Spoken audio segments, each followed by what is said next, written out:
সালামু আলাইকুম। আমার চ্যানেলে আপনাদেরকে স্বাগতম। আজ আমরা শিখব 20টি সহজ আরবি শব্দ। চলুন শুরু করি।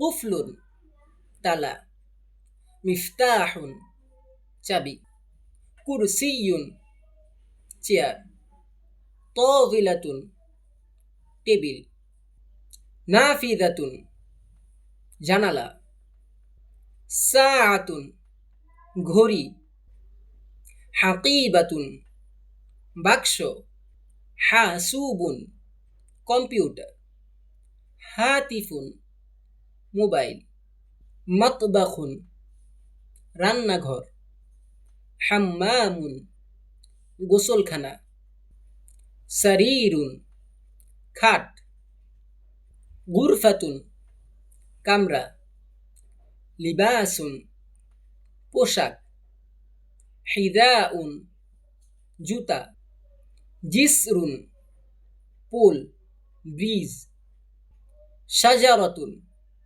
গাছ, মাতরুন বৃষ্টি, আকলুন বুদ্ধি। আজকে আপনারা কোন শব্দটি নতুন শিখলেন কমেন্ট করে জানান এবং আরবি শিখতে চাইলে আমার এই চ্যানেলটি সাবস্ক্রাইব করুন। আসসালামু আলাইকুম।